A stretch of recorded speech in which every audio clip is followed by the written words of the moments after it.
Bueno, buenos días a todos, la Sociedad de Cirujanos de la ciudad de Mar del Plata, en un nuevo webinar con una patología que nos interesa a todos los cirujanos que hacemos guardia, el tratamiento de la úlcera gastrodenal perforada, con un enfoque laparoscópico con el doctor Felipe Bardofiolo, uno de los líderes del Hospital Privado de Comunidad, pilar en la formación de muchos de los que estamos acá, y una de las experiencias a nivel nacional, yo creo, de mayor cuantía que hay. Si vamos a escuchar la experiencia no solo personal, sino institucional que Eduardo representa. A todos los que se van ingresando, les pedimos por favor que mantengan el micrófono en silencio. Después habilitaremos para la reunión y usen el chat para hacer preguntas. La idea es que transcurra el sonido lo mejor posible. Eduardo. Bueno, muchas gracias, Samuel, por la presentación. Es para mí un placer, como siempre, estar, digamos, reunido con todos los amigos aquí y poder charlar un poquitito y tratar de volcar algo de lo que uno ha aprendido y compartirlo con todos ustedes. Nada, digamos, se me invitó a charlar de este tema y creo que es un tema que, si bien no va a haber ninguna sorpresa con respecto a la información que yo les pueda pasar, creo que es bueno tenerlo vigente, sobre todo para la gente más joven, la gente que nos sigue en esta carrera, para poder transmitirle la experiencia y un poco de información. Entonces, dicho esto, vamos a comenzar la presentación y vamos a comenzar un poco por hablar acerca de la enfermedad ulcerosa, ¿no? Y sabemos que el Helicobacter es considerado el responsable de la mayor parte de las enfermedades ulcerosas, duodenales y gástricas. La infección producida por el Helicobacter va a generar un desbalance en el mecanismo de defensa del estómago, inhibiendo el control alterando el control de la inhibición de la gastrina. Y eso va a llevar a producir la enfermedad ulcerosa por aumento de la secreción ácida. La hemorragia es la complicación más frecuente de la úlcera péptica, y lo sigue la perforación y la obstrucción en un 3%. 9% de la enfermedad ulcerosa tiene riesgo de perforarse. La perforación es una de las principales complicaciones, como dije recién, y, digamos, ocupa el segundo lugar como causa de muerte, explicando el 25% de la mortalidad relacionada por la enfermedad ulcerosa en los ancianos. Hay que tener en cuenta cuáles son las causas, ¿no es cierto? Una puede ser el Helicobacter, otros son el uso de daines, y en los cuales habría que tratarlo con antiácidos, pero hay que tener en cuenta que algunas drogas, como la cocaína, también produce perforación, pero esto no va a ser por hipersecreción ácida, sino por por una complicación isquémica. Por lo tanto, en el paciente que tiene una enfermedad ulcerosa no complicada y sea un adicto a la cocaína, por ejemplo, no serviría de nada tratarlo con antiácidos, porque ya les digo, la causa de la úlcera y la eventual complicación de esa úlcera está dada por un mecanismo isquémico y no por un mecanismo hipersecretor.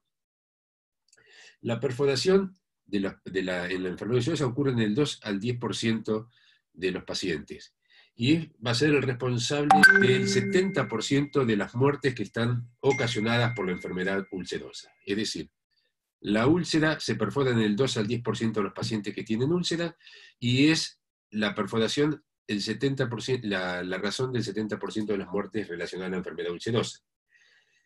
La perforación duodenal es la incidencia del 7 al 10 casos por cada 100.000 habitantes al año, y son aproximadamente, corresponden al 60% de la localización de la úlcera.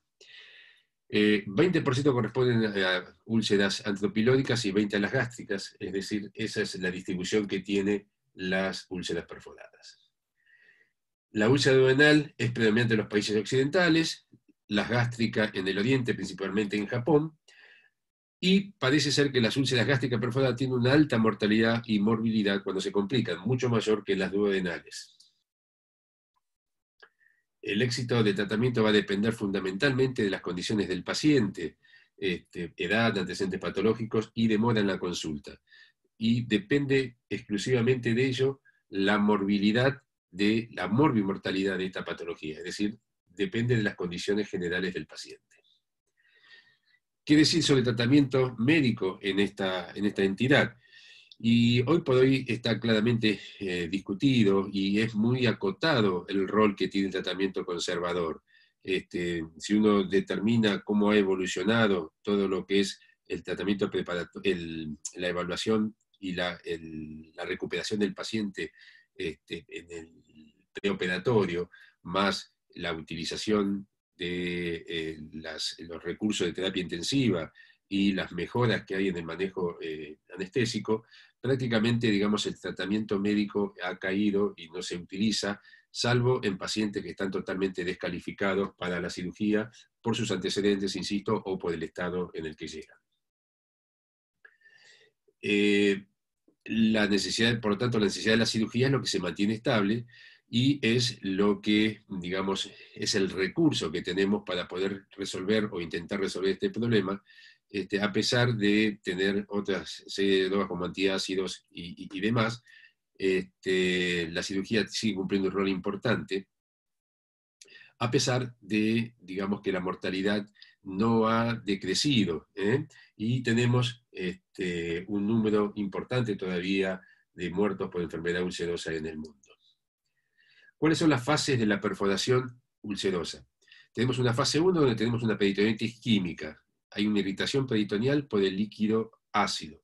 Eso va a tener aparejado dolor abdominal, localización generalmente en el epigastrio y luego se hace más difuso, va a haber trastornos circulatorios, taquicardia, pulso débil, frialdad de extremidades, estados de pre-shock, y el dolor puede irradiarse en los hombros y sumar defensa o rigidez abdominal. Después tenemos una fase 2, digamos, del cuadro, en el cual van a ocurrir entre las 2 y las 12 horas, en el cual el paciente puede llegar a tener cierto alivio a la sintomatología, y eso es muy probable que esté dado por la dilución del contenido ácido de esta peritonitis química por las secreciones peritoneales. El cuadro allí, digamos, se modifica un poco, puede disminuir el dolor abdominal, aparece la rigidez y la reacción peritoneal, la matidez hepática a la percusión puede desaparecer porque, digamos, hay mayor cantidad de líquido intraabdominal, y el dolor se puede hacer palito cólico derecho porque es la corredera por donde va a transcurrir el líquido. Para los que hacen todavía tacto rectal en los abdómenes agudos, bueno, vamos a tener el abombamiento por el contenido líquido en el saco de Douglas y dolor a la estimulación. Y la tercera fase de la perforación ulcerosa ocurre entre las 2 y las 24 horas, en el cual ya se sumó a lo que inicialmente era un proceso químico, se suma la contaminación bacteriana, y allí sí ya tenemos un cuadro que puede llevar a la sepsis con el shock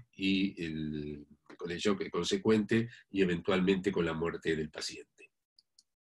La sintomatología en esta fase ya van a ser un poco más confusos, va a haber distensión abdominal, seguramente va a haber hilio, fiebre, signos claros de hipovolemia y shock en el paciente. Bien, ¿cómo estudiamos estos pacientes? Estos pacientes los estudiamos a través de radiología convencional. Creo que no sigue siendo muy útil la placa simple. Podemos valernos de la tomografía, la ecografía puede valernos para informar la presencia de líquidos, pero generalmente el cuadro o el diagnóstico se hace con la clínica y se hace con radiología simple en la mayor parte de los casos, evidenciando la presencia de neumoperitoneo. Si la sospecha es firme y una placa simple no evidencia o no es claro el neumoperitoneo, un recurso antiguo pero muy efectivo es darle un efervescente al paciente, y de ahí seguramente va a aparecer la clínica que los signos radiológicos que estábamos esperando. Con respecto al tratamiento, la primera etapa del tratamiento consiste en la recuperación del paciente, en la resucitación del paciente. Hidratación, fundamentalmente, y control del medio interno. Luego descompresión gástrica a través de una sonda nasogástrica, inhibidor de la bomba de protones, antibióticos y obviamente reposo digestivo. Y posteriormente, cuando el paciente esté en una situación más estable, la indicación de el tratamiento propiamente dicho, que ya sea quirúrgico o el conservador, a través de un tratamiento de Taylor o bien a través de un drenaje percutáneo.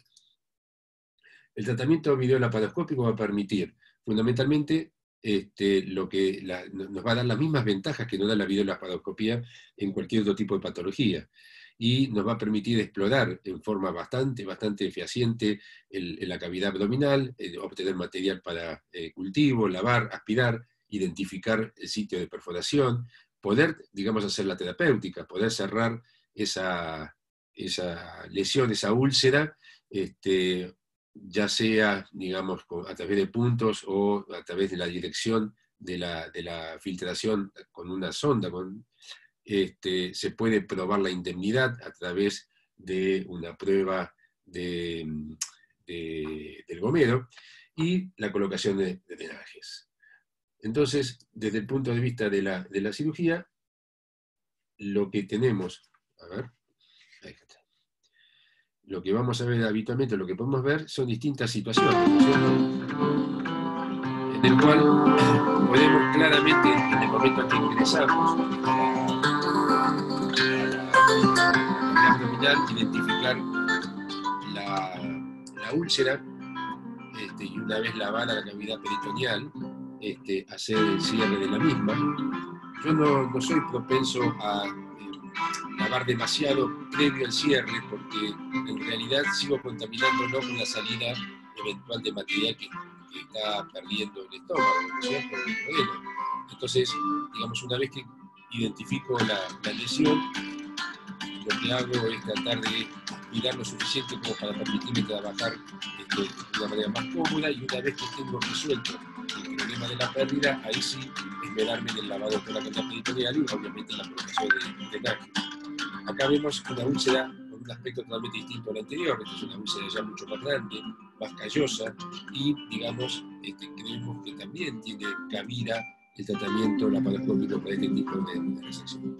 En general, nos reservamos, mejor dicho, preferimos hacer tratamiento, digamos, en las grafias, en los tratamientos conservadores, en las úlceras perforadas, porque estos pacientes no siempre están en las mejores condiciones. Y como dijimos, al menos en la experiencia nuestra, generalmente se tratan de pacientes añosos, con muchas comorbilidades, y, digamos, en cierta manera lo que pretendemos es sacarlo de la situación de sepsis eventual que tiene el paciente, resolver el problema en agudo, y dejar para un segundo tiempo en un paciente en otro estado la eventual resolución definitiva de la patología, si lo requiere.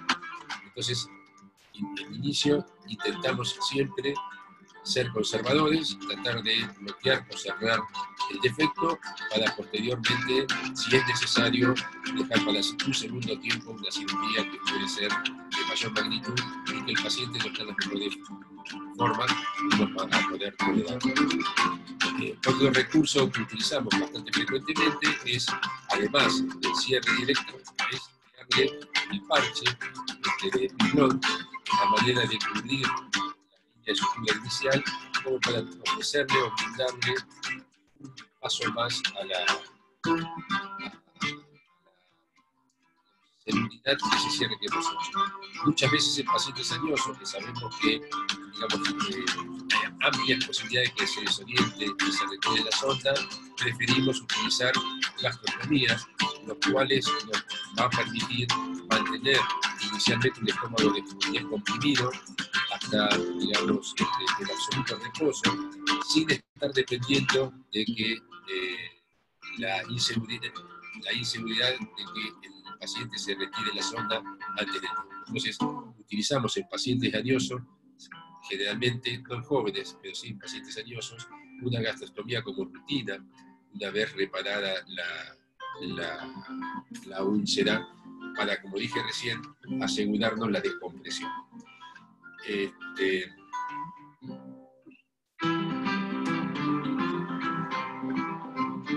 Otras veces, digamos, no se puede, digamos, cerrar o hay algún tipo de alteración, y también hacemos una gastrostomía, como como dije hace un ratito, como para dirigir la úlcera sin cerrarla, sino simplemente dirigiendo la fístula.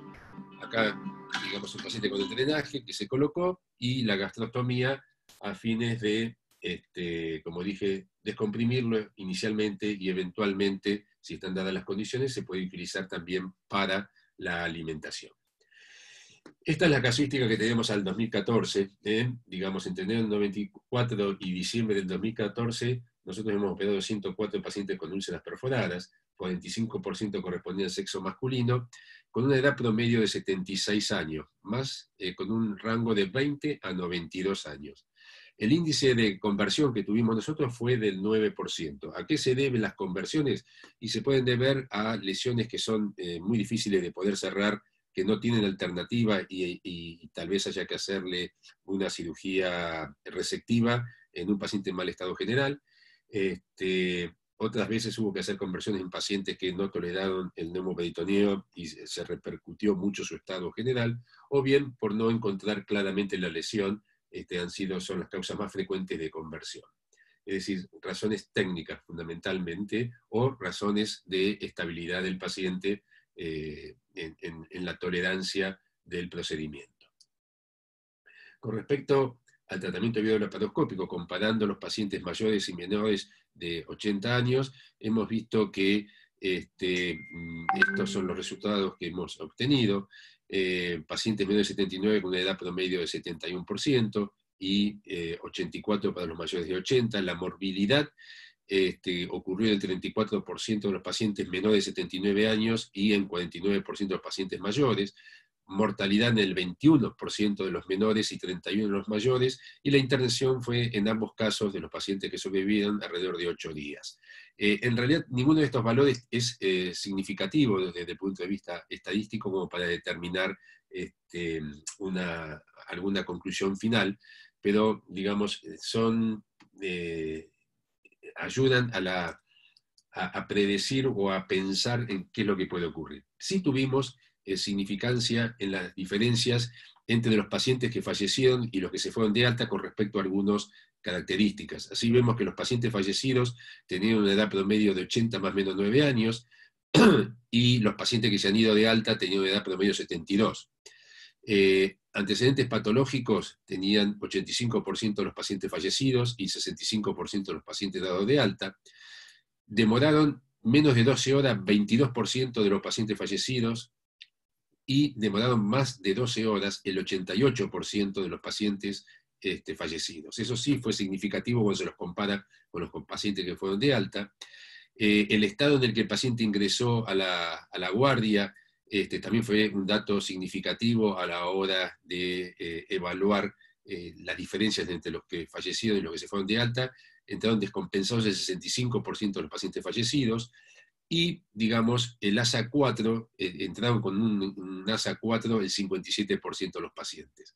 Vale decir que de acá podemos sacar como conclusión que, sin lugar a duda, la demora en la consulta en los pacientes con una úlcera perforada va a marcar en forma significativa la evolución y el pronóstico de ese paciente.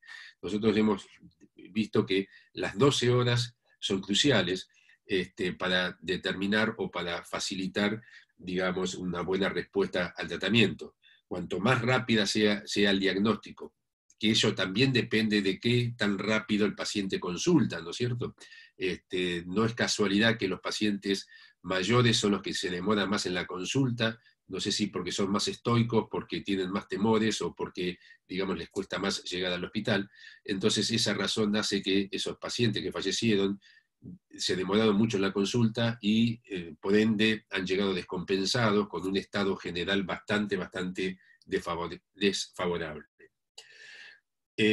Acá puntualmente vemos la diferencia que hay entre los pacientes con más o menos de 12 horas a la consulta, y también vemos que fue significativo el número de pacientes descompensados, y la mortalidad también tiene directamente relación con aquellos pacientes que se demoraron más de 12 horas en consultarnos.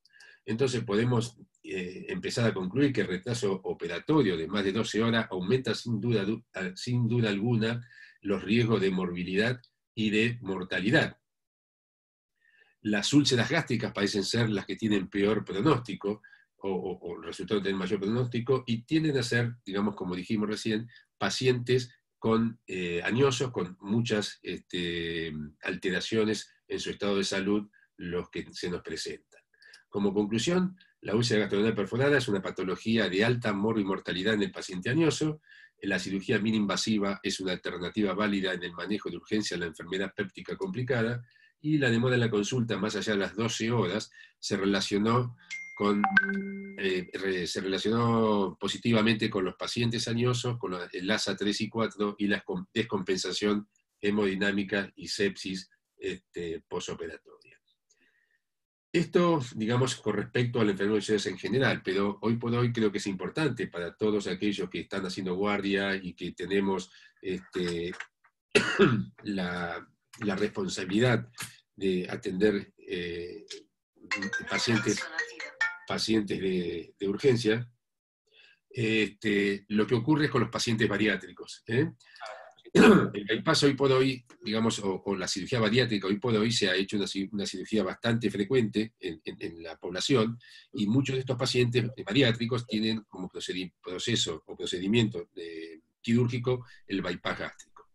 El bypass gástrico es, digamos, una excelente cirugía desde el punto de vista bariátrico y metabólico, pero tiene algunas consecuencias o algunas cuestiones que uno tiene que tener en cuenta, como son la posibilidad del desarrollo de úlceras marginales, con una incidencia, acá dice desconocida, porque es bastante difícil predecir cuál es la incidencia real. Está descrito entre el 0,6 y el 25%, pero para poder saber exactamente cuál es la incidencia habría que endoscopiar en forma rutinaria a todos los pacientes operados, y eso no ocurre, así que no deja de tener sesgo las estadísticas o los valores o los porcentajes de afectación que están publicados. Y lo que sabemos es que de los pacientes que rondan más o menos entre el 0,4 y el 0,8% los pacientes bariátricos que van a tener o van a presentar una úlcera perforada.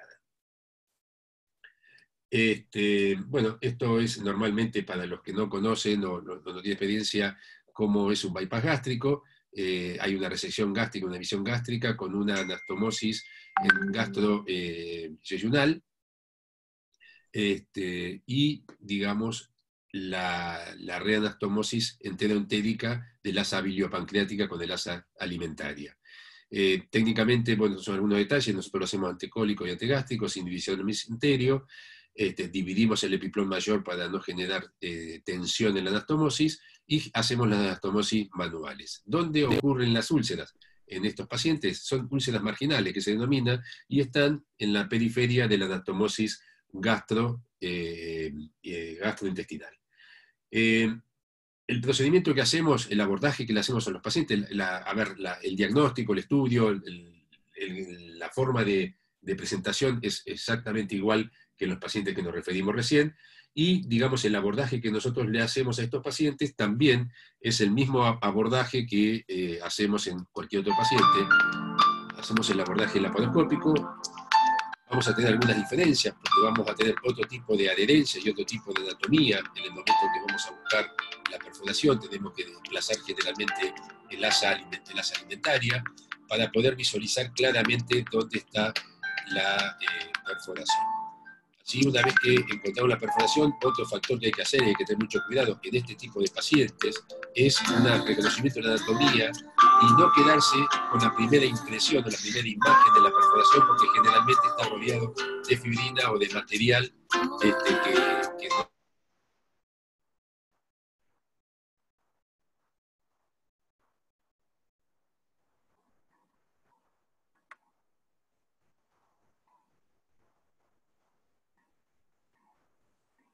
¿Eduardo? ¿Qué pasó? No, se colgó. Es la conexión de Eduardo. Hola. Bueno, ahí vemos cómo lo va resolviendo Eduardo. Esperamos un ratito. Para cubrir el bache, Bueno, le voy a pedir. yo te voy a Arturo, hacer ¿querés un comentario? Samuel. Sí, por favor. Dale. Visto de la parte endoscópica, ¿no? Como todos sabemos, la endoscopía hoy no es solamente diagnóstica, sino que es terapéutica y nos ayuda mucho en la práctica quirúrgica diaria para ver complicaciones y para resolver complicaciones, e incluso para hacer cirugía. Pero tenemos un bache importante con las úlceras perforadas. ¿Por qué? Porque cerrar las úlceras con la fibrosis de los bordes muchas veces es muy difícil. Hay sistemas especiales ahora como el Ovesco que ayuda, pero en realidad es una patología bastante difícil de resolver por vía endoscópica. Sí, las pérdidas las perforaciones de la anastomosis, esas son más fáciles de resolver por endoscopía. Otra de las cosas que podemos con la endoscopía solucionar es la colocación de sondas o de alimentación, la K108, en duodeno o alejadas del estómago, más allá del píloro, con el fin de poder alimentar a los pacientes por vía enteral, que eso influye muchísimo en la parte no solamente nutricional, sino en la parte de resolución séptica del paciente, ¿no? Sabemos que los pacientes que se alimentan por vía enteral tienen mejor inmunidad que los pacientes que se alimentan por vía parenteral. Perfecto. Le pido al doctor Valentino Lorea, cirujano general y gastroesofágico, actual presidente de la Sociedad de Cirujanos, un comentario mientras esperamos que Eduardo se conecte, que ha tenido un problema en la conexión, o si no, continuamos con la charla de Arturo, y dejo las preguntas que han surgido en el chat para el final. Hola a todos. No, levanto la mano porque con el barbijo no se ve que hablo. No, muy buena la charla, me gustó mucho. Acá en el hospital, hacemos mucho parche de Graham, que por la paroscopía se te complica un poco, porque con el primer punto agarrás la pared del estómago de un lado de la úlcera, nosotros ponemos el parche como que entre dentro de la úlcera, lo enganchamos un poquitito, la grasita del epiplón, y le damos el punto para el otro lado. Y se te dificultan los otros puntos, porque no los ves porque justamente el parche te tapa un poco. Hay veces que lo que hacemos es colocarle 2 o 3 puntos, dejarlos cortados, ¿sí? Como si lo hiciéramos abierto, pero también eso se dificulta bastante. Está muy bien lo que dijo Arturo, la alimentación es fundamental en estos pacientes. Y bueno, no hay mucho más. El lavado generalmente lo mejora mucho inmediatamente al paciente, pero depende del cuadro séptico y de las patologías previas del paciente, como decía Eduardo. Si el paciente viene muy mal, ya en un estado de shock irreversible, es muy difícil sacarlo. Y depende, por supuesto, de los cuidados de anestesia y de terapia intensiva, ¿no? Arturo, ¿querés ir haciendo tu presentación mientras lo esperamos a Eduardo para que él pueda contestar las preguntas? El doctor Arturo Rodríguez Palermo es, en la Sociedad de Cirujanos Mar del Plata, el pilar fundamental de la incorporación de la endoscopía dentro de la estructura formativa de la sociedad. Es un referente nacional, forma parte del grupo que encabezan varios cirujanos a nivel nacional, solo por nombrar a la doctora Karina Sequeira y también a la gente de Neuquén, que tiene mucha fuerza en esto, en el desarrollo de la endoscopía dentro del ámbito del cirujano general. Así que Arturo, te escuchamos con mucho interés. Bueno.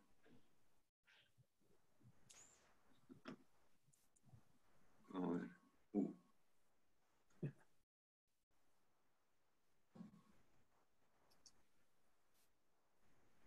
Ahí está empezando a compartir pantalla, Arturo, perfecto. Perfecto. Si querés poner la presentación. Eso. Perfecto, ahí está. Bárbaro. ¿Se escucha? Perfecto, todo perfecto.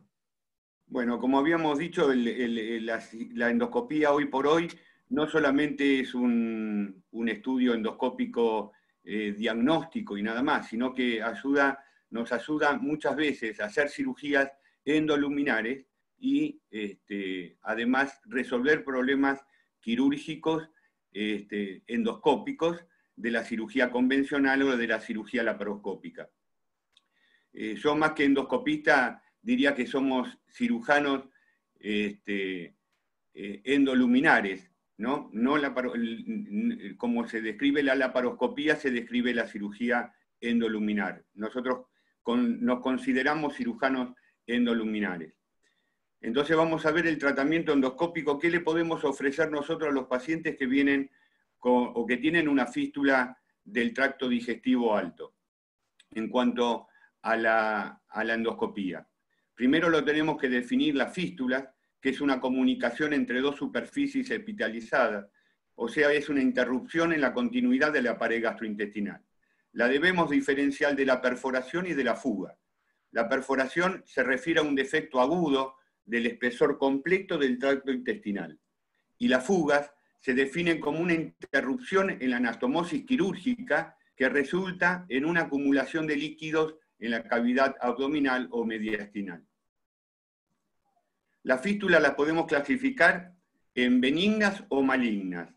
Dentro de las fístulas benignas tenemos la perforación espontánea de esófago, las iatrogénicas por intubación endotraqueal, las endoscópicas. No solamente son muy difíciles las perforaciones por endoscopía diagnósticas, pero sí es más probable y más frecuente las perforaciones por la resección mucosa endoscópica, ¿no es cierto?, que es una cirugía de resección mucosa de lesiones superficiales en la mucosa gástrica o esofágica, en la colocación de sondas, en la colocación de la sonda K108, que es para alimentación, que lleva un alambre guía. Eso muchas veces puede llegar a perforar el esófago o el estómago, y más cuando hay lesiones estenóticas del esófago. Las posoperatorias, cuando hay dehiscencia de la anastomosis, las perforaciones no advertidas, los decúbitos por drenajes colocados, masas protésicas en contacto visceral, la que ocasionan las fístulas que pueden ocasionar los cuerpos extraños, como espinas, huesos, palillos, alfileres, agujas, etc. Las infecciosas por tuberculosis o HIV, las actínicas o la enfermedad inflamatoria intestinal en el intestino, en el colon. Las malignas se deben a tumores malignos del pulmón, mediastino, esófago, estómago o los linfomas.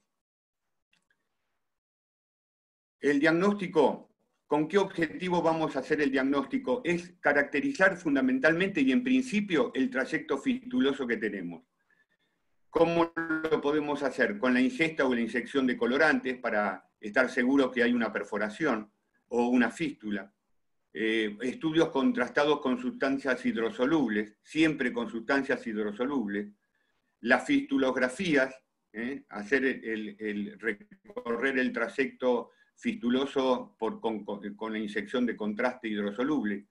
Con ecografías, con la tomografía de tórax, de abdomen, de pelvis, siempre con contraste oral y endovenoso. ¿Con qué concepto, con qué razón nosotros vamos a caracterizar este trayecto? Primero, para evaluar si el trayecto es único o tiene trayectos, hay un trayecto principal y varios trayectos accesorios. Si el trayecto es tortuoso o el trayecto es lineal. Y la longitud del trayecto, es muy importante la longitud del trayecto de la fístula que vamos a tener. ¿Qué órganos están comprometidos? Tenemos que evaluar los órganos que están comprometidos. Si hay presencia o no de colecciones intraabdominales o intermedios al trayecto fistuloso, y el débito diario que tiene esa fístula. Esas son las cosas que tenemos que evaluar. ¿Por qué? Porque el cierre espontáneo, para el cierre espontáneo de una fístula, hay factores que son favorables y hay factores que son desfavorables. Los factores favorables es cuando tenemos un trayecto largo, mayor de 2 centímetros, cuando hay continuidad intestinal, cuando nosotros podemos alimentar al paciente normalmente por el tracto digestivo, cuando el defecto es menor de 1 centímetro, cuando no tenemos sepsis, cuando hay ausencia de sepsis, no hay infección, si el origen de la fístula se debe a una dehiscencia anastomótica, si el débito diario de la fístula es menor a 500 mililitros día y si el paciente tiene un buen estado nutricional. Estos son factores que favorecen el cierre espontáneo de la fístula. Pero, por el contrario, tenemos factores que van a desfavorecer o que van a actuar en negativo para que la fístula esta se cierre espontáneamente. Esos son un trayecto corto, cuando son menores de 2 centímetros, generalmente se ven en evisceraciones, eventraciones posoperatorias, defectos de la pared, cuando hay alteraciones en la pared, cuando hay heridas expuestas, cuando hay eversión de la mucosa. El otro factor que es desfavorable al cierre espontáneo es la obstrucción intestinal, o sea que nosotros no podemos utilizar el tracto digestivo para alimentar al paciente. La presencia de abscesos o cavidades intermedias es muy importante determinar esto. La presencia de cuerpos extraños, el origen cuando la fístula se origina en una neoplasia o en una enfermedad inflamatoria intestinal, en la enfermedad de Crohn, o fundamentalmente, o en una colitis ulcerosa, y en las fístulas actínicas, cuando el paciente se encuentra desnutrido y cuando hay un débito mayor a 500 mililitros día. Estos son factores que van a desfavorecer al cierre espontáneo de la fístula. ¿Cuáles son los factores predictivos de mortalidad? ¿Cuáles son las cosas que nosotros nos tenemos que fijar para que el paciente evolucione favorablemente? Primero, en el control de la sepsis es fundamental. Ver si la fístula, si se acompaña por un cuadro de peritonitis generalizada, si hay abscesos, si hay colecciones, si hay abscesos en el mismo trayecto fistuloso. Esto lo tenemos que resolver con tratamientos quirúrgicos o lo resolveremos en forma mini-invasiva con percutáneos. Y por supuesto tenemos que interactuar con los infectólogos para ver y adecuar el tratamiento antibiótico y realizar los cultivos pertinentes. Y por otro lado, evitar la desnutrición del paciente. Esto lo podemos evitar. ¿Cómo le vamos a alimentar al paciente con una alimentación parenteral o una alimentación enteral? Acá es donde empieza a actuar la endoscopía terapéutica, ¿no es cierto? Es donde nosotros podemos, en el tracto digestivo superior, cuando hay fístulas, abscesos, pérdidas en el esófago, el estómago, llevar una sonda de alimentación con el endoscopio hasta el duodeno, pasar el píloro, llevar hasta la segunda o tercera porción duodenal y dejar una sonda de alimentación lejana a la lesión para poder alimentar bien al paciente y evitar uno de los factores predictivos de mortalidad. ¿Cuáles son los tratamientos endoscópicos que tenemos a mano? Comenzaron haciendo inyecciones esclerosantes sobre los orificios internos fistulosos con AET o atoxiclerol al 1% para aumentar la fibrosis a nivel del orificio de origen de la fístula. Esto muchos resultados favorables nos dio y se utilizaron los hemoclip y las prótesis expandibles. Como vamos a ver, estos, tanto el hemoclip como las prótesis expandibles, son los que actualmente más frecuentemente se utilizan, los que tienen los estudios multicéntricos más actualizados, y los que mejores resultados dan hoy por hoy. Pero sí tenemos otros estudios que se están estudiando, o sea, otros medios por los que podemos actuar a medida que la tecnología nos va ayudando. Van apareciendo otros tipos de técnicas para poder actuar sobre las fístulas o sobre las fugas anastomóticas. Estos son los estén autoexpandibles, biodegradables, la aplicación de parches y pegamentos biológicos sobre los trayectos fistulosos, el endovac y los sistemas de suturas endoscópicas. Vamos a ver todos estos sistemas. Estos sistemas son nuevos, son técnicas nuevas, son técnicas que todavía no están bien estandarizadas, no se sabe la aplicación, o sea, no hay una correcta dosificación de las de cuánta sustancia hay que aplicar, dónde aplicarla, cómo aplicarla, cuál es la técnica a seguir, pero ya empiezan a haber estudios que empiezan a arrojar muy buenos resultados.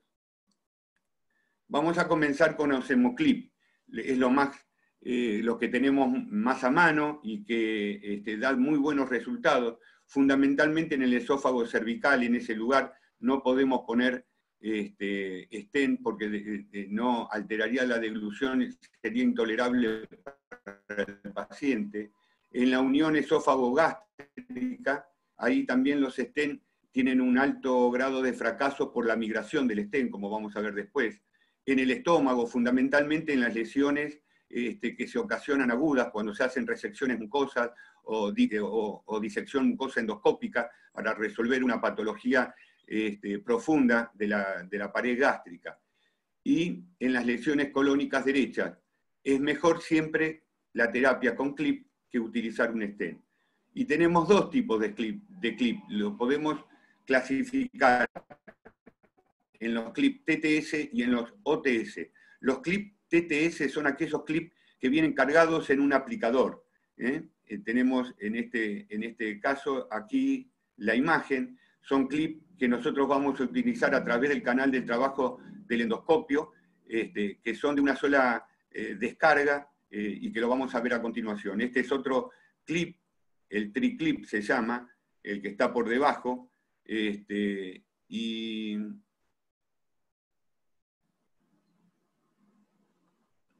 este es el triclip, que tiene 3 valvas, como vamos a ver después.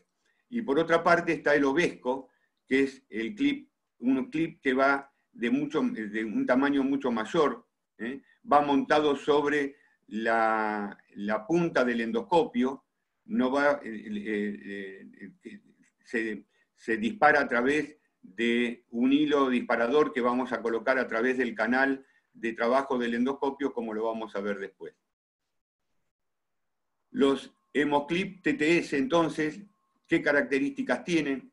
Tienen varios diseños, como podemos ver, pueden ser de 2 valvas o de 3 valvas, como el triclip. Tiene distintos tamaños de valvas y distintos tamaños de apertura. Hay aperturas más grandes, de 16 milímetros a 10 milímetros.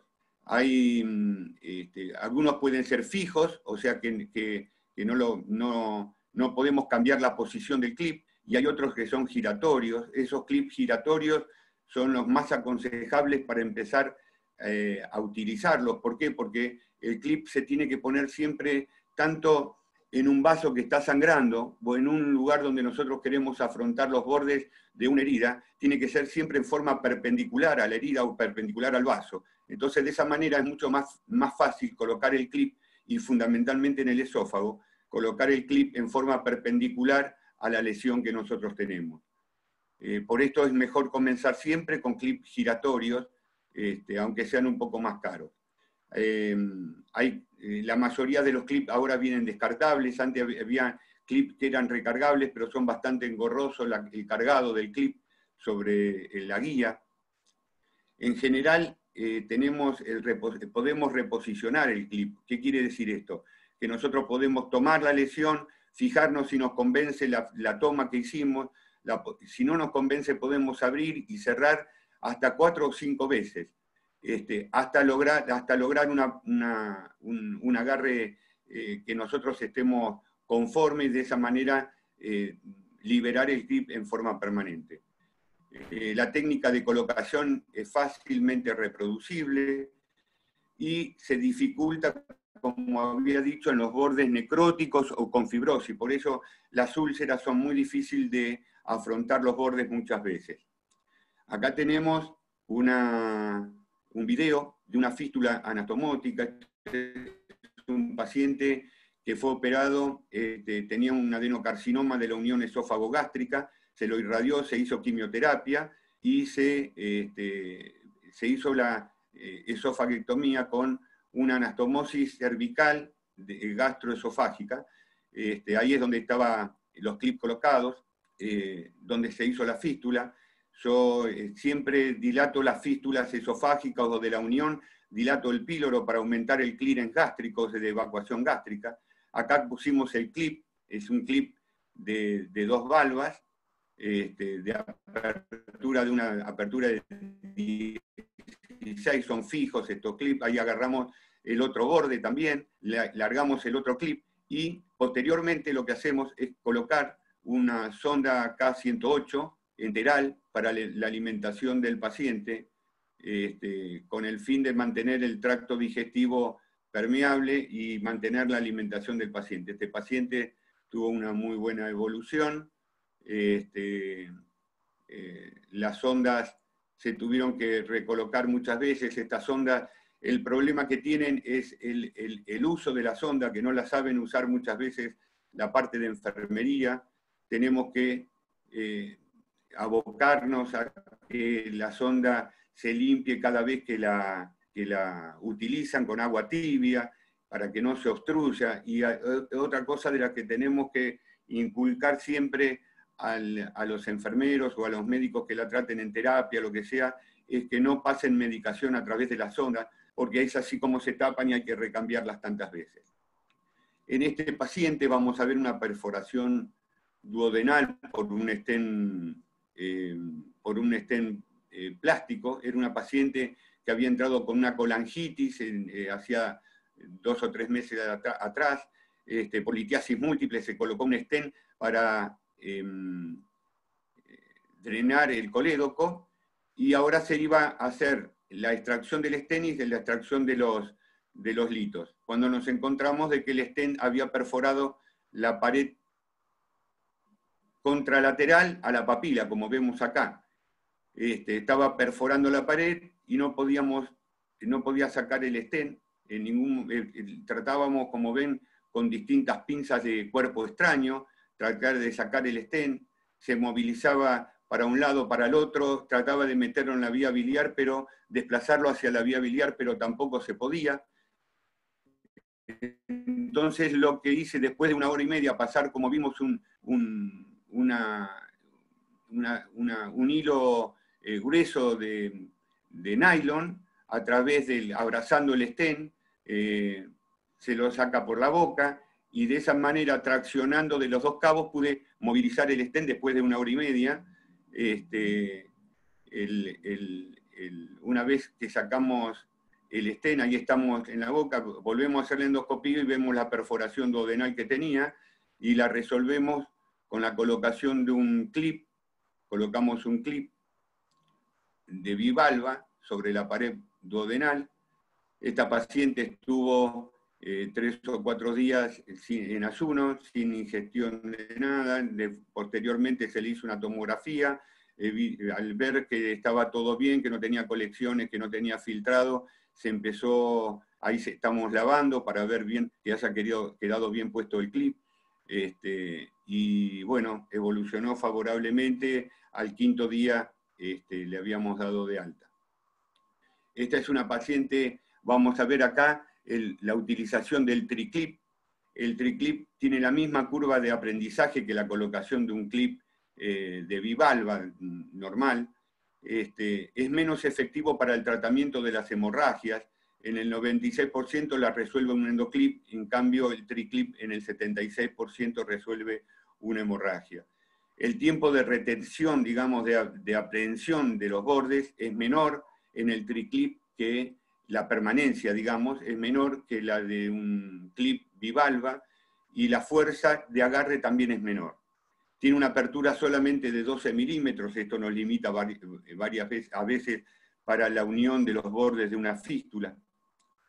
No son rotativos y no son reposicionables, o sea que es un poquito más difícil colocar estos clips. Vamos a ver acá un video donde tenemos una fístula, un paciente operado de una manga gástrica, en la unión esófago-gástrica, tiene una pequeña fístula permanente con escaso drenaje diario, tiene un débito menor a los 150 centímetros cúbicos, pero persistente, no cerraba. Después de 3 o 4 meses se resolvió hacer una oclusión, se utilizó un triclip, ahí estamos colocándolo, ¿para qué? Para afrontar bien los bordes del pequeño orificio. Tenemos un orificio pequeño y se ve colocado con el orificio cerrado. No se colocó ninguna sonda de alimentación, porque es un paciente que ya se venía alimentando, es un paciente que se utilizaba ya la vía digestiva normalmente. Se colocó el clip y se logró de esta manera controlar el débito. Si bien era una fístula que tenía todas las características como para cerrar en forma espontánea, era persistente en el tiempo, por eso se colocó el clip para cerrar el orificio, ese con muy buenos resultados.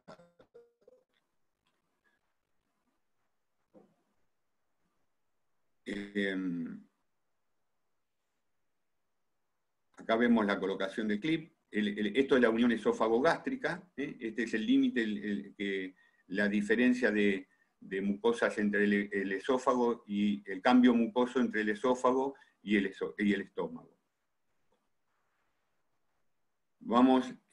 Tenemos acá varios estudios. Estos estudios se realizaron en pacientes donde se hizo una perforación gástrica en una resección endoscópica del cárcel gástrico temprano usando endoclip en una serie de 117 pacientes con fuga gástrica.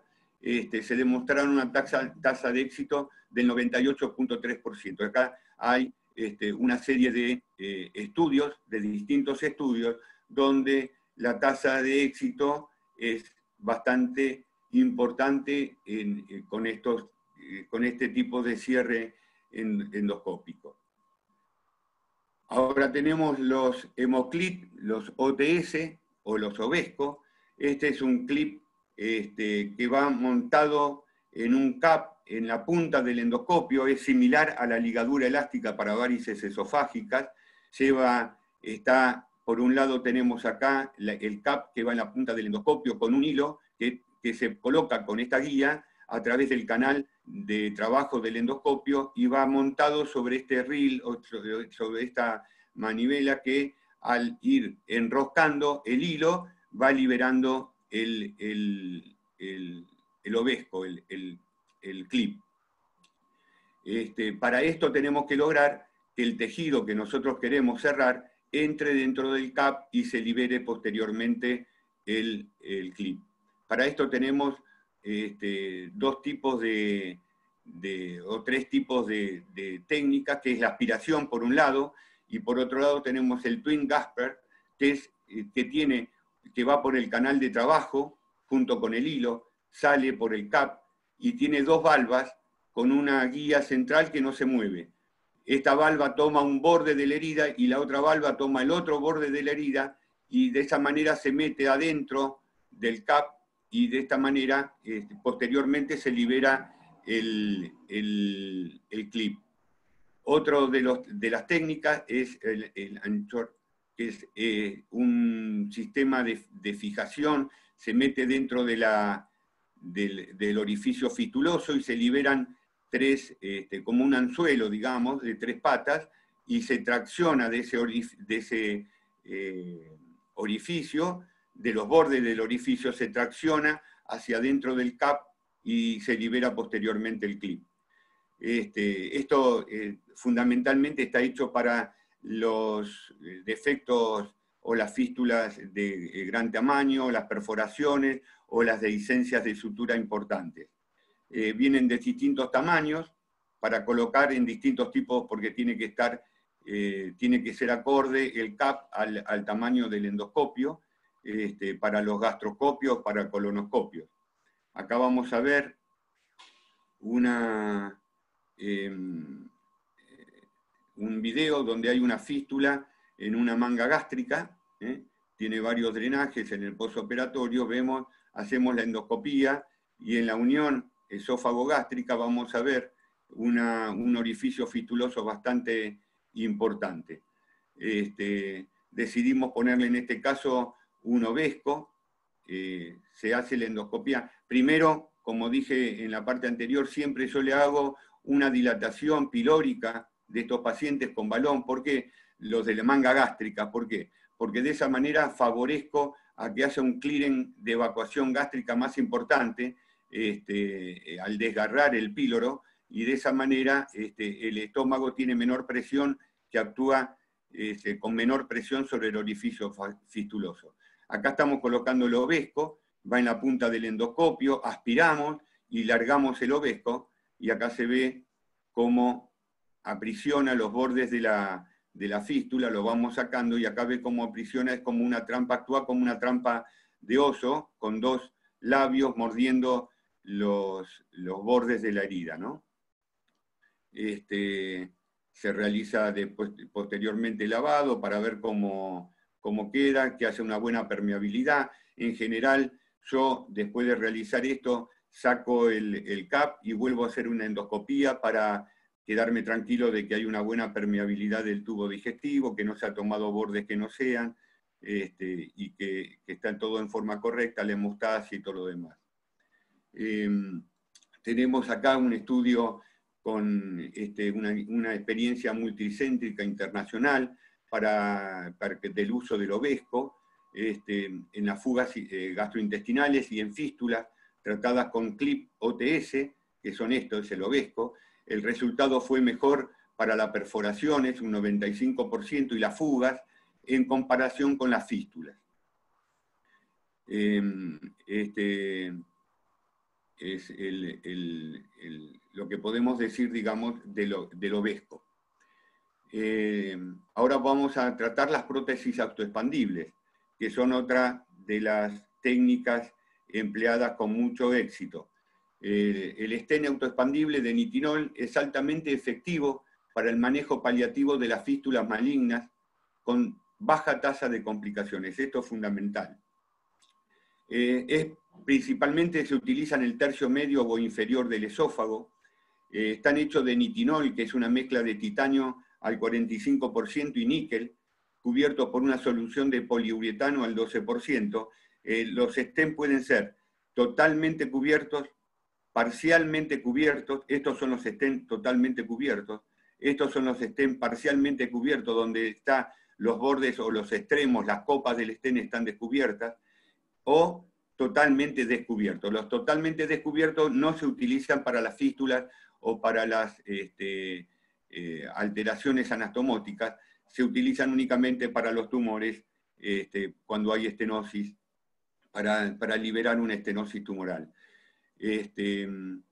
Los stents totalmente cubiertos o parcialmente cubiertos son los más utilizados para cuando hay fístulas neoplásicas.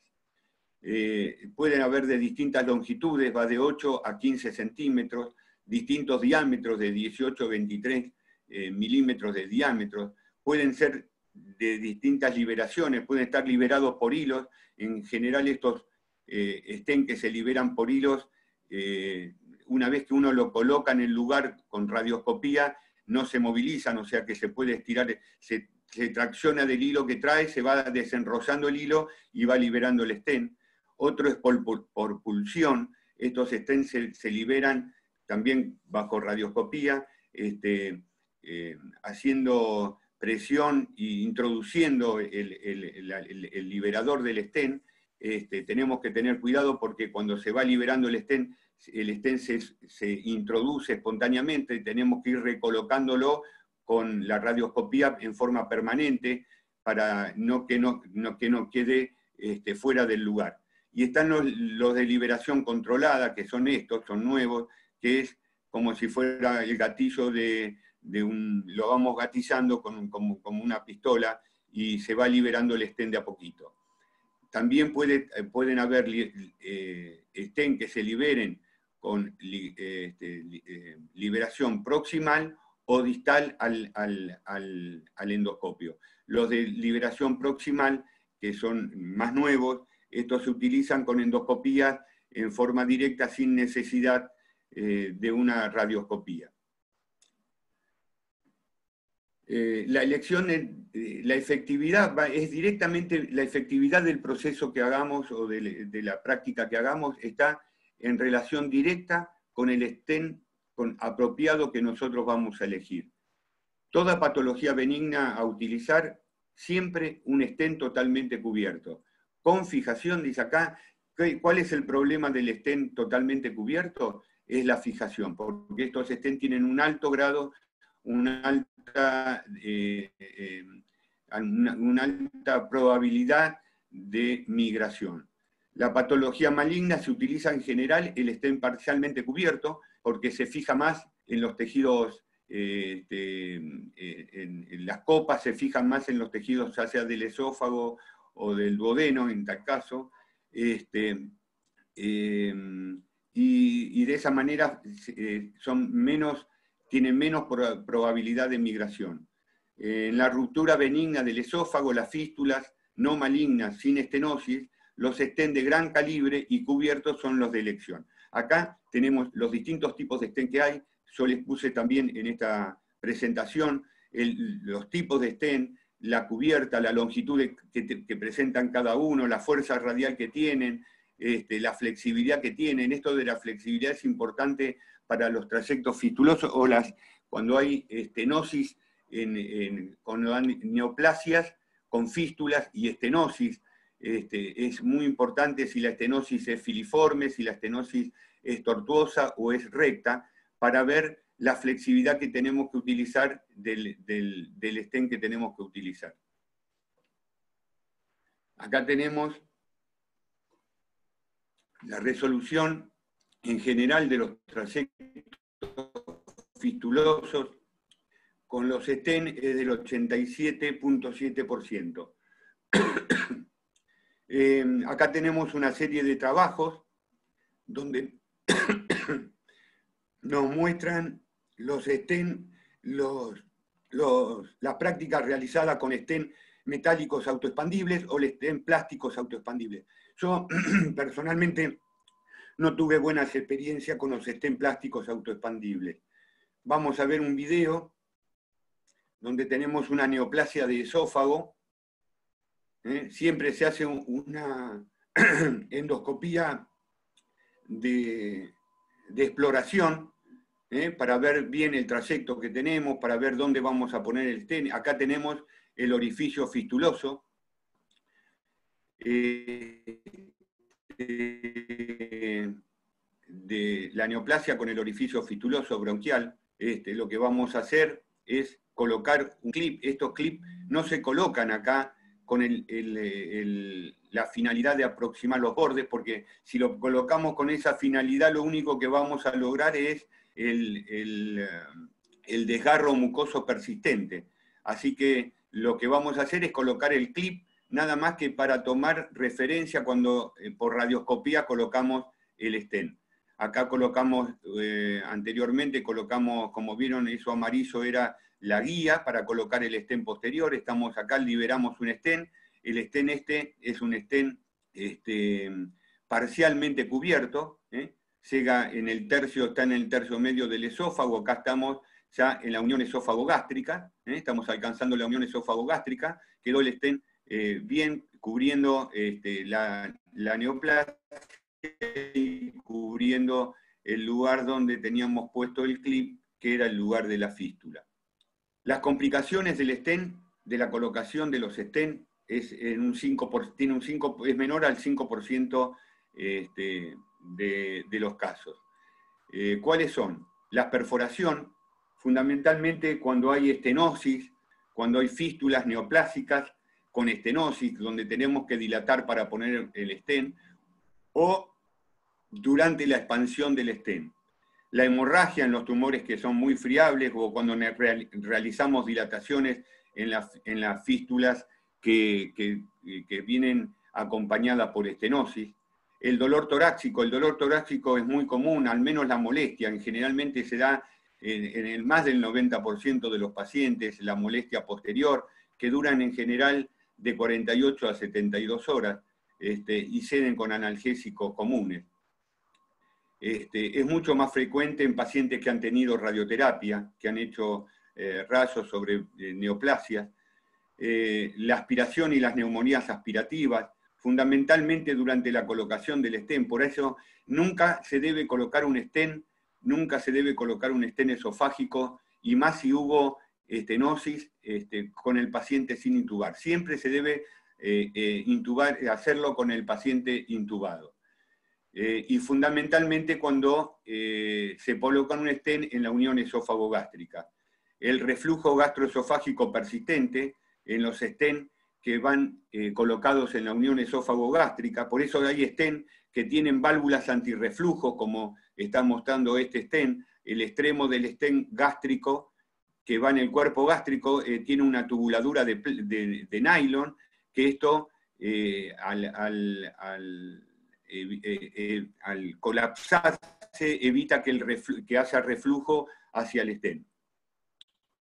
La migración es común, hay un alto porcentaje de migración, fundamentalmente en la patología benigna, cuando se utilizan stent cubiertos, por eso tienen que ser stent cubiertos que tengan, que sean del diámetro más grande posible, o fijarlos, como vamos a ver a continuación. Y la otra cosa es la impactación de alimentos, fundamentalmente el bolo cárnico dentro del stent, que eso se soluciona también por vía endoscópica. En este caso, para la migración de stent, tenemos el anclaje que lo podemos hacer con clip, o un anclaje con hilo que va fijado a la nariz. En este caso vamos a ver un caso de un paciente que tenía un adenocarcinoma de esófago, se irradió, tenía puesto un stent, el stent migró, acá vemos la tomografía, la luz esofágica, acá está la estenosis, y posterior a la estenosis está el stent que migró a la cavidad gástrica y al techo gástrico. Hacemos la endoscopía, vemos la lesión neoplásica que obstruye la luz, pasamos a través de la estenosis, y apenas pasamos entramos dentro del stent. Es un stent que, como ustedes tienen la cubierta que lo habían puesto con válvula antirreflujo, agarramos con una pinza de cuerpo extraño, lo tenemos que agarrar sobre los hilos, estos hilos, porque hace de que el extremo del stent se haga cónico y de esa manera se pueda desplazar. Y como vemos, es como dijimos, la efectividad directamente es proporcional a la elección del stent. En este caso se colocó un stent que, si bien tenía una válvula antirreflujo, era un stent totalmente cubierto en una neoplasia. Tendrían que haber puesto un stent parcialmente cubierto, aunque tenga reflujo, porque de esa manera no hubiera migrado. Como novedad tenemos los stent autoexpandibles biodegradables, están recientemente desarrollados en el mercado, son caros, difícil de que una obra social nos pueda proporcionar este tipo de stent. Están fabricados con polidixonazona, que es un polímero biodegradable de poliéster. El producto de degradación es el ácido glicólico, que no es tóxico y se da generalmente a partir del tercer mes. Pueden ser cubiertos o descubiertos. Generalmente se coloca en las perforaciones o en las fístulas con estenosis refractarias, benignas siempre, y con una igual tasa de migración que los stent autoexpandibles metálicos. Tiene una fuerza radial que se mantiene durante 5 semanas. A partir de las 5 semanas ya empieza a disminuir la fuerza radial, porque empieza a degradarse el poliéster. Su diámetro es de 25 milímetros y su longitud varía entre 60 y 130 milímetros. La técnica de implantación es igual que los stent metálicos, y como estos stent son radiotransparentes, poseen marcas que con eso vamos a ponerlo bajo radioscopía. Con respecto a las nuevas técnicas, muchos la utilizan. Como dijimos, no están totalmente estandarizadas y faltan estudios multicéntricos, estadísticos, para ver el grado de efectividad que tienen estos métodos. Tenemos la aplicación de parches y pegamentos biológicos, el endovac y las suturas endoscópicas. Yo no tengo mucha experiencia con este tipo de técnicas nuevas, pero voy a hacer una pequeña reseña de cada estudio como para que sepamos de qué se trata. La aplicación de parches pegamentos biológicos se usan selladores, el cianoacrilato o el pegamento de fibrina, combinado con, es una combinación de trombina con fibrinógeno, el tisucol, se aplica con un catéter que va dentro del canal de trabajo del endoscopio, tiene doble luz, tiene un diámetro de 6 French y una longitud de 180 centímetros cúbicos. No está establecida totalmente actualmente la dosis, qué dosis hay que aplicar por sesión, el número de sesiones, si con una, con dos, con 3 sesiones, cuántas sesiones hay que hacer, y su técnica de aplicación. En general se describen aplicarla dentro del trayecto fistuloso y a nivel interno del orificio interno de la fístula. El cierre completo en los trabajos que tenemos acá abajo se ha dado en un 86%, con una media de 2,5 y un rango de 1 a 5 sesiones y con un tiempo medio de curación de 16 días.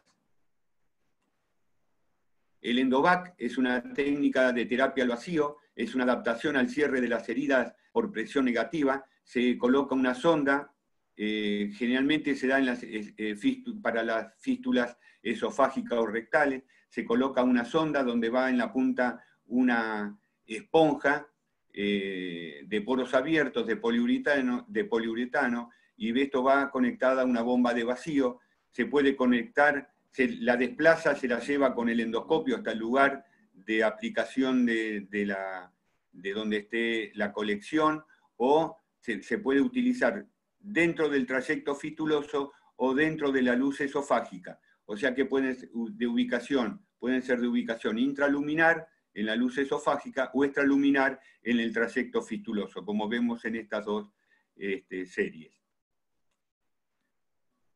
El sistema de suturas endoscópicas, hubo varios sistemas en estudio, sin muchos resultados, muy dependiente del operador. Se tiene que tratar de que sea sistemas menos dependientes del operador. El sistema Apollo-Overtix ha demostrado tener resultados alentadores por ahora. Este es un dispositivo que va cargado en un endoscopio de doble canal y permite dar puntadas continuas. Ningún tipo de experiencia tengo con esto, pero se está desarrollando y pienso que la tecnología, como todo, como nos ayudó en la laparoscopía, nos va a ayudar en la endoscopía de tener varios métodos para poder resolver los problemas. Ahora le presento un caso clínico, una fístula esófago bronquial maligna, una paciente de sexo femenino de 45 años de edad, con antecedentes de linfoma de 13 años de evolución, con un tratamiento suspendido. Tiene un cuadro clínico, ingresa a la clínica con muy mal estado general, adelgazamiento marcado con signos de desnutrición, disnea, tos, expectoración, fiebre, disfagia y vómitos persistentes. El laboratorio podemos ver, resaltar un hematocrito de 23%, 14.000 blancos, una creatinina de 0,54, un hepatograma normal, HIV negativo, colesterol de 70 miligramos, una albúmina de 2,2, que estos son los índices de desnutrición que tiene el paciente, un estado ácido-base con una PO2 de 30, una PCO2 de 56 y una saturación de 57%. Es un paciente que estaba con un grado de disnea y de ahogo muy importante, le costaba mucho respirar. Acá vamos a empezar los estudios que realizamos del paciente. Hicimos una seriada gastroduodenal donde se ve que el contraste pasa a través del esófago largo bronquial. Hay en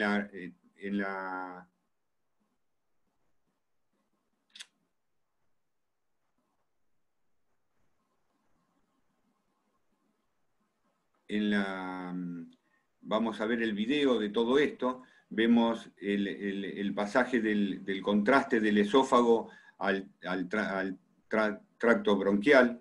En la ecografía se vio esplenomegalia, la tomografía de tórax muestra adenomegalias axilares izquierda, un derrame pleural izquierdo, la consolidación del parénquima pulmonar con broncoedema aéreo y una lesión cavitada izquierda con un nivel hidroaéreo. En la tomografía de abdomen se ven esplenomegalias y adenomegalia retroperitoneales. Acá estamos viendo la tomografía de la paciente.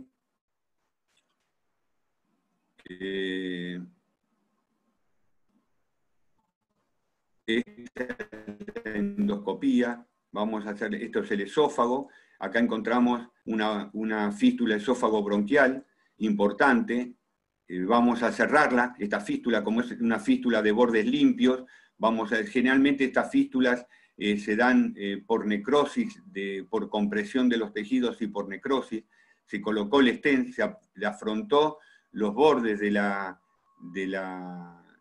fístula, pero esto es insuficiente, esto no resuelve el problema, entonces vamos a colocar una guía para colocar posteriormente un stent cubierto, parcialmente cubierto, en esta paciente. Ahí estamos colocando por radioscopía, se ve el clip, vemos el clip acá y la liberación del stent, vamos liberando el stent hasta que queda la copa del stent descubierta y el stent colocado. Acá vemos el trayecto fistuloso con el clip colocado, el clip cerrado.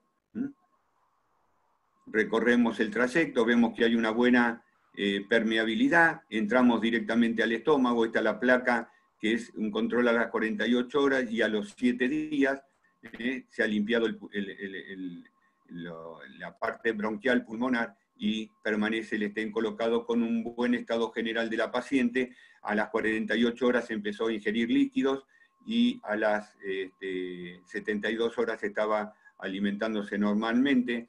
Es una paciente que nos asombró por al colocarle el stent, inmediatamente estaba entubada esta paciente cuando se le hizo el procedimiento, inmediatamente aumentó la concentración de oxígeno, fue algo inmediato.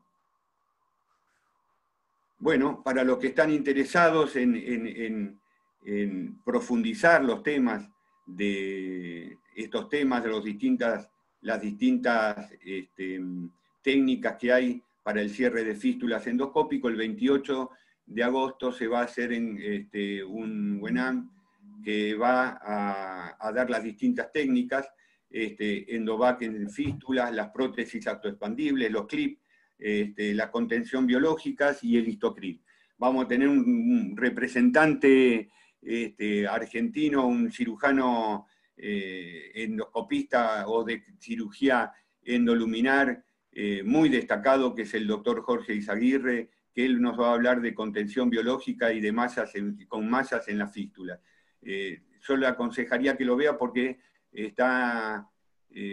hay muchos colegas muy destacados para todo este tipo de procedimientos. Bueno, espero que no se hayan dormido y que gracias por su atención. Hola. Hola, no sé si me escucha. ¿Sí? Perfecto. No, porque ha habido una descompaginación acá en el Zoom del host. Bueno, en función del tiempo, yo quisiera transmitirle a Eduardo las preguntas que han surgido en el chat sobre el tratamiento de la úlcera por vía videolaparoscópica. La primera pregunta que surgió es si tenés experiencia en el uso de apoyar los puntos con mallas, de Vicryl o de algún otro tipo, durante el tratamiento de la úlcera. Bueno, en realidad no es algo que me agrade demasiado la colocación de mallas sobre la úlcera. En el servicio, puntualmente Miguel Stati hace la colocación de mallas dentro del orificio ulceroso, pero no es algo que me convenza, no me parece que a mí en lo personal me resulta un poco anti-anatómico o antifuncional poner una malla de polipropileno en un defecto ulceroso. Hay métodos que uno puede utilizar como para reforzar el piplón, dar buenos puntos, inclusive hasta hacer parches sedosos, pero digamos de prótesis o de mallas no tengo experiencia y no es algo que me incline a hacerlo. No sé si es esa la pregunta que me hacían puntualmente. Perfecto. La utilización de Epiplón, como el que llaman parche de Graham, Sí. ¿tenés alguna experiencia, Eduardo? En forma sistemática. Lo hacemos el parche, pero no solamente el parche, no solamente la técnica de Graham, sin cerrar la úlcera. Siempre tratamos de cerrar, yo trato de aproximarla, de cerrar la úlcera y cubrirla con Epiplón. Tanto a Arturo como a Eduardo, el uso de biopsia sistemática cuando uno cierra una úlcera, ¿lo hace o no? Yo creo que hoy por hoy es bastante, o sea, si bien eso está escrito en todos los libros, la necesidad de una úlcera perforada, de resecar la úlcera, o resecar parte de tejido para hacer una biopsia y tratar de descartar un cáncer, yo puedo decir que no lo hacemos de rutina. No lo hacemos por rutina porque normalmente, digamos, creo que la úlcera neoplásica es totalmente distinta a la úlcera péptica. Tiene aspectos totalmente distintos, consistencias distintas. Digamos, es otra cosa. No hay una enfermedad neoplásica que debute con una úlcera y que tenga el resto del tejido periulcerado o perinecrosado con aspecto normal. Entonces, si yo creo que tengo una úlcera en el momento que hago una laparoscopía por un paciente ulcerado, si yo creo que esa úlcera es neoplásica, opto por directamente la resección, porque no voy a tener demasiado margen. Si la úlcera es bien péptica, circunscrita, por más que tenga tejido inflamatorio alrededor, no lo hacemos habitualmente. Arturo, ¿una opinión sobre esto? Mira, yo en la medida de lo posible, cuando opero laparoscópica una úlcera perforada, trato de reavivar los bordes y mandar los bordes a anatomía patológica, siempre. Es una cosa de costumbre que uno le ha quedado de la cirugía convencional siempre, ¿no? Valentino, un comentario como cirujano endoscopista de tu maestro, porque Arturo fue tu maestro Sí. en endoscopía, así que la exposición de Arturo es impresionante. No, espectacular. Como siempre, muy completa.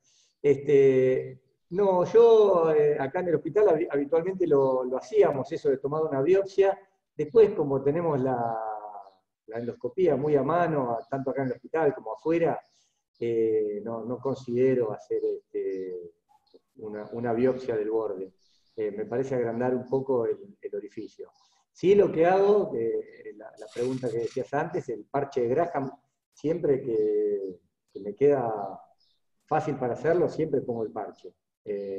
La úlcera tiene que ser muy chiquita para que no te haga un parche de Graham. Es una técnica que realmente la he visto, la he usado y da buenos resultados. Yo creo que aunque queden los puntos, que obviamente uno no deja los puntos flojos, pero si en algún momento algún punto queda menos flojo, no tan ajustado, que por la laparoscopía puede pasar, ¿viste? Cuando uno hace el nudo, que se afloje un poquito algún punto, obviamente hay que controlar de que no pase. Pero yo creo que el Epiplón te da el reaseguro de bloquear todo y no permitir una fuga del líquido. Bueno, eso. Eduardo, te hago una pregunta. Después de ver la exposición que hace Arturo del manejo endoscópico, vos como cirujano que has enfrentado cuando uno falla en la sutura, ¿qué perspectiva le ves a esto de la endoscopía? El primer caso que muestra Arturo lo compartimos. Es una esofarectomía que hicimos juntos y filtró la anastomosis cervical.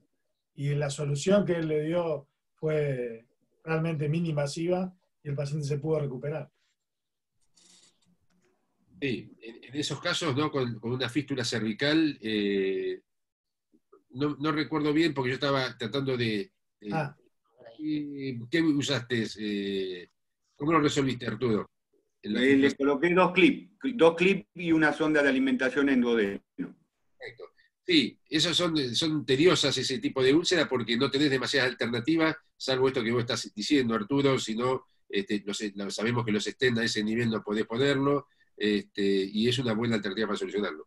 Yo creo que los procedimientos endoscópicos para las fístulas son muy valiosos. Lo que no me quedó claro, por ejemplo, en el paciente que tenías una perforación duodenal, ¿qué hiciste con la parte abdominal? Porque, digamos, ese paciente tenía una peritonitis química seguramente porque ha salido bilis y contenido duodenal a través de él, a través del orificio, y perfecto como se cierra la fístula, pero ¿qué pasó con el peritoneo? ¿Drenaje percutáneo? ¿Laparoscopía? ¿Qué pasó? No, estaba bloqueado, Eduardo, estaba bloqueado y no tenía ninguna colección ni nada, ¿viste? Evidentemente por isquemia se fue haciendo de a poquito la perforación y se fue bloqueando, ¿viste? Bien, bien. Se hizo por tomografía, vimos que no tenía nada, pero ojo, yo de este paciente me doy cuenta cuando le hago la endoscopía para resolverle los cálculos, ¿viste? Ahí veo que está perforado el cono porque estaba totalmente asintomático. No, entonces sí, no hay ninguna duda. Yo creo que por eso, hay pacientes, y en general nosotros también en el hospital nos apoyamos mucho en todos los procedimientos endoscópicos para resolver algún tipo de complicación posoperatoria. Me parece que es mandatorio teniendo la disponibilidad de hacerlo. Lo que uno tiene que no dejar de hacer la evaluación general del paciente, ¿no es cierto? Y no pensar que por un procedimiento endoscópico sin hacer nada abdominal, es decir, cuando la fístula en la manga gástrica o en las fístulas esófago-gástricas o cardiales, es decir, tenés que asegurarte que el resto del abdomen esté bien o esté dirigido para poder hacer los procedimientos. Lo que no me gustó demasiado la idea de ponerle un clip en una lesión neoplásica, en la perforación que tenía del esófago al bronquio en el paciente de linfoma. Digamos, eso me parece que el clip allí poco te iba a servir porque ese tejido no es cicatrizal, se desgrana. Me parece que la prótesis que pusiste inmediatamente era la solución. Por eso aclaré yo de que el clip no se utiliza para afrontar los bordes, porque generalmente los bordes son friables y lo único que haces es degradarlo, nada más. El clip lo utilizás porque vos el stent lo ponés, si no tenés un stent que tenga una liberación proximal, que lo ponés directamente con el endoscopio, vos lo tenés que poner por radioscopía. Entonces, muchas veces perdés el orificio del fistuloso donde lo tenés. El clip lo utilicé nada más que para saber dónde estaba el orificio y que quede cubierto, porque como el stent era parcialmente cubierto, no quería que quede el orificio en la parte donde no estaba cubierta. Si no, le soluciono la estenosis, pero no le soluciono la fístula. Tal cual. Yo creo que es bastante válido y bastante valioso la aclaración, porque, insisto, hay gente que está en formación y no pensar que con un clip vamos a cerrar una fístula neoplásica, ¿no? No, por supuesto. Otro tema que quería agregar es que estos estén parcialmente cubiertos, uno los tiene que utilizar en pacientes en tratamientos paliativos, en neoplasias, porque en patología benigna, en fístulas por cirugías oncológicamente con intención curativa, que tenga una fístula y uno le pone un stent de ese tipo, no totalmente cubierto, hay un riesgo importante de complicación por el stent mismo. De hecho, lamentablemente, yo en un paciente joven con una fístula, le pusimos un stent parcialmente cubierto, no se pudo retirar el stent cuando el paciente se recuperó, porque son generalmente pacientes que habían tenido una mediastinitis y le costó mucho salir, y cuando el paciente estaba en condiciones de sacarle el stent, estaba totalmente atrapado por el tejido de granulación y no se pudo sacar. ¿Cómo termina la cosa? 6 meses después el paciente entra en una hemorragia masiva y la erosión de la aorta por la parte no cubierta del stent. Es decir, no se pudo sacar el stent y el stent ocasionó la lesión aórtica. Un paciente que no llegaba a los 40 años, 43 años, falleció. Entonces, por eso yo soy muy cuidadoso a la hora de indicar los stent, qué tipo de stent van a utilizar y teniendo en cuenta la patología que el paciente tiene, ¿no? Samuel, perdón. El doctor Samuel, Jorge Izaguirre. Exactamente. El doctor Jorge Izaguirre me pidió para hacer un comentario. Doctor, tiene el micrófono abierto. Jorge tiene experiencia en mallas. ¿Qué tal? ¿Cómo están? Buen día. Me hice un ratito para escucharlos. Realmente espectacular las dos conferencias. Solamente quería hacer un par de comentarios. Estoy totalmente de acuerdo con Eduardo, que el cirujano no es solamente endoscopista, es cirujano, y lo que uno utiliza dentro del servicio de cirugía, así como uno utiliza el laparoscopio y todas las otras cosas, es la interfase flexible. Así que creo que es muy importante darle cabida a ese concepto. y claramente creo que el cirujano adentro del servicio de cirugía ha mostrado que ha cambiado muchos paradigmas que antes tenían otro tipo de resolución, pero sin embargo yo creo que esto debe ser en conjunto. Sí, me parece que sí, tenemos mucha experiencia en malla.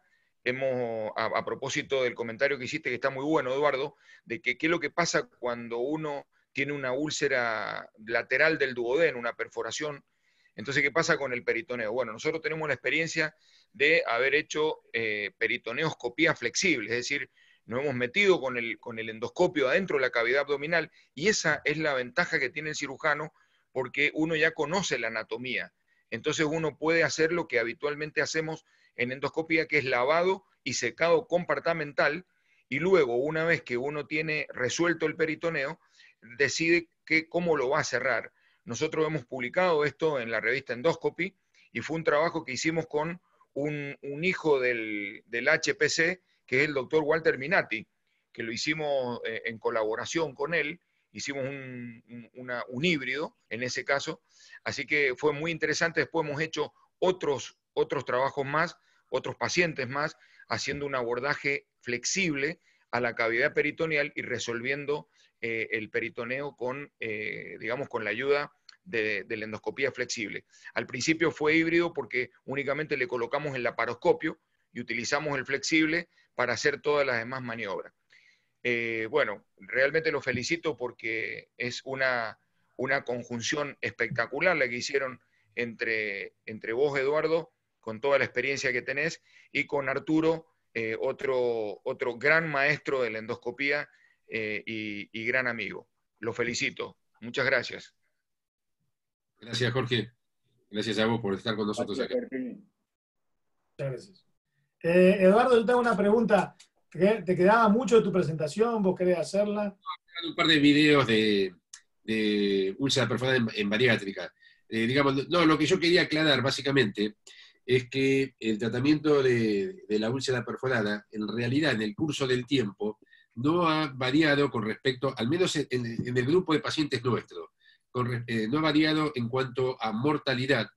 En la época abierta había un trabajo que a lo mejor vos te acordás, Samuel, que se había elaborado en la época de Guangidoli, donde se habían revisado las úlceras perforadas, todas obviamente con tratamiento abierto.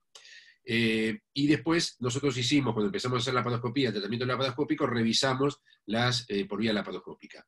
Y pensábamos que el paciente iba a andar mejor, pero digamos, anda mejor en cuanto a la morbilidad, pero en cuanto a la mortalidad, digamos, es la misma.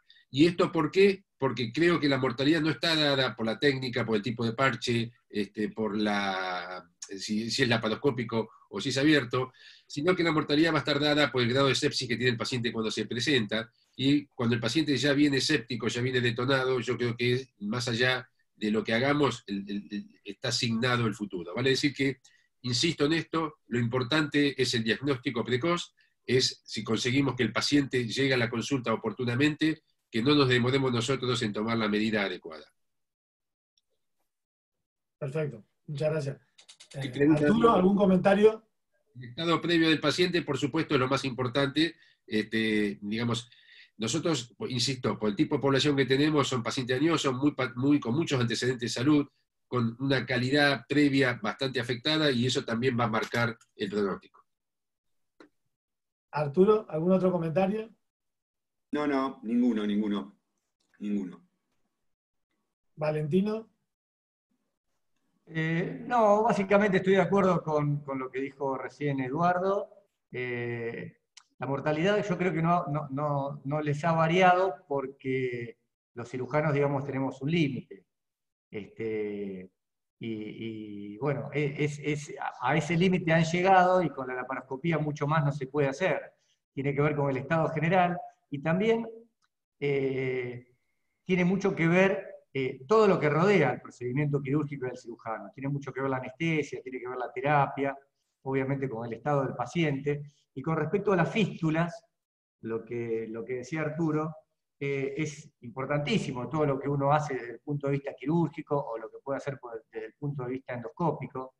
La endoscopía, bueno, ya es una frase repetida, pero ya es parte de la cirugía, y y se puede trabajar en conjunto y eso potencia los dos tratamientos.